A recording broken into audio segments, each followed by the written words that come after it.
Hello, I'm Dan Rather, and welcome to the CBS Evening News Online Edition. Just ahead, extended tours of duty in Iraq. Thousands of U.S. troops will be staying on. We'll have details on why and for how long. Also, the FDA turns thumbs down for now on the hormone patch for women. We'll tell you why. And a 30-year-old serial killer mystery. For a time, it looked like Kansas police had cracked the case.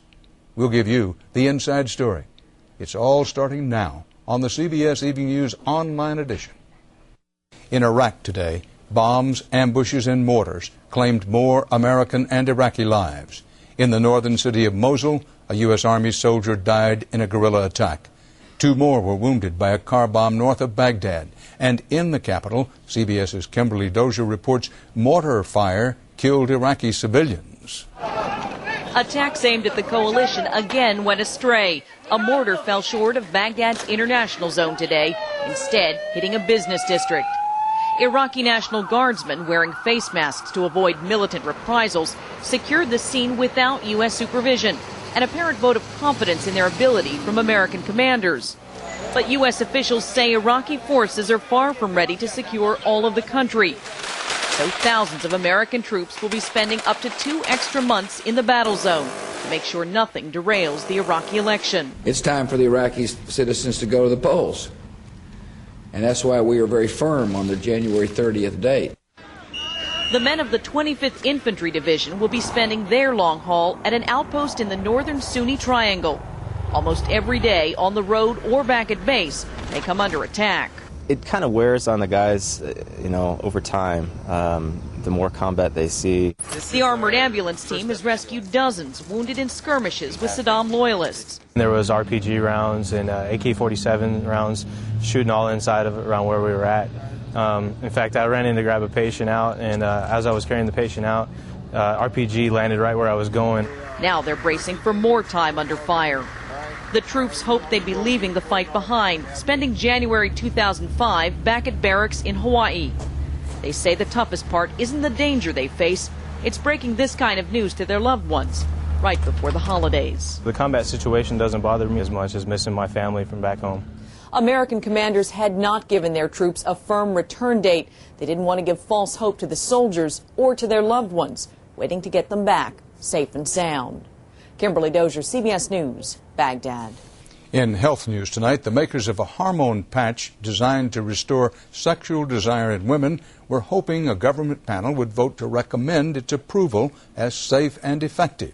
CBS News medical correspondent Elizabeth Caledon reports what happened instead in tonight's Health Watch.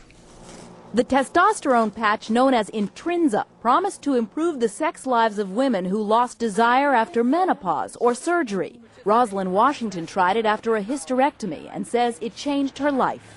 A healthy and satisfying sex life is important to a woman's physical and mental well-being. But in the end, it was safety, not sexuality, that caused an FDA advisory panel to unanimously dismiss the patch as not ready for prime time. No. It's a really important moment in the history of women's sexuality. Leonore Tiefer, a sex therapist, was thrilled by the panel's vote. She testified that the drug's long-term safety record was unproven, and its manufacturer, Procter & Gamble, was only hoping for a Viagra-like windfall. It certainly hasn't been tested adequately for the vast number of women that P&G is hoping to market it to in order to get their billion-dollar brand up and running. Since the drug is a hormone delivered through the skin, the main safety concerns centered on increased risk of breast cancer and heart disease. But Dr. James Simon, who conducted trials of Intrinsa, called the vote ludicrous because it ignores the immediate needs of millions of women, like his patient Frida Goff, who's been taking it for 2 years as part of a study. I just felt better all the way around. Simon believes long-term data means prolonged agony for the women who could really benefit. Should we restrict everything until we have 9, 10, 12 years of information about it? We wouldn't have any new therapies at all. In a climate of extreme caution and increased scrutiny of the FDA, drug regulators needed much more assurance than they got that this new drug would really do more good than harm. Elizabeth Caledon, CBS News, New York. In the shadows and underbelly of America, there are serial killers. For example, a serial killer has eluded police in the heartland of the country for decades. He killed victim after victim, bragged and boasted, followed by a long silence, a silence broken just recently. Police changed tactics to try to catch him. And for a while today, they had someone in custody. CBS's Cynthia Bowers is in Wichita, Kansas. Cynthia? Dan, authorities had been hoping to crack the case with this week's release of detailed new information about one of the most notorious killers in the Midwest.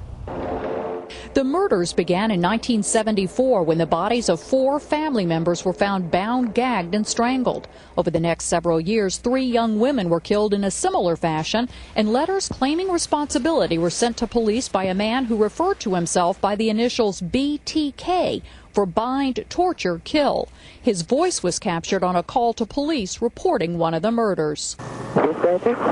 Yes, you will find a homicide at 843 South Pershing, Nancy Park. No one was ever charged in the case, but the terror of those times remains fresh in the minds of many here.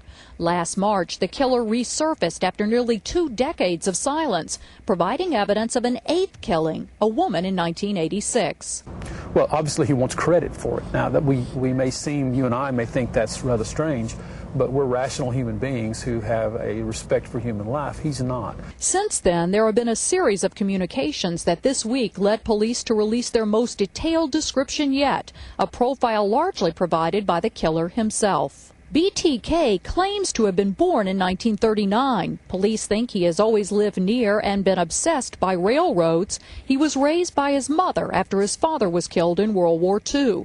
But criminologists say information provided by a suspect is in itself suspect. They typically give a little bit of truth and a little bit of untruth. And some of it they may not necessarily mean to be lying. It's just their perception of reality, which may in fact not be true. The man arrested here last night did fit parts of that general profile provided by the murderer, but with his release this afternoon, it's apparent it was simply a case of mistaken identity. Dan? More stories are just a click away. But be sure to join me on television for the on-air edition of the CBS Evening News. On Friday's broadcast, refinancing your mortgage to consolidate debt. It's a popular tool for homeowners, but there are risks. Before you refinance, see CBS's Friday Consumer Alert.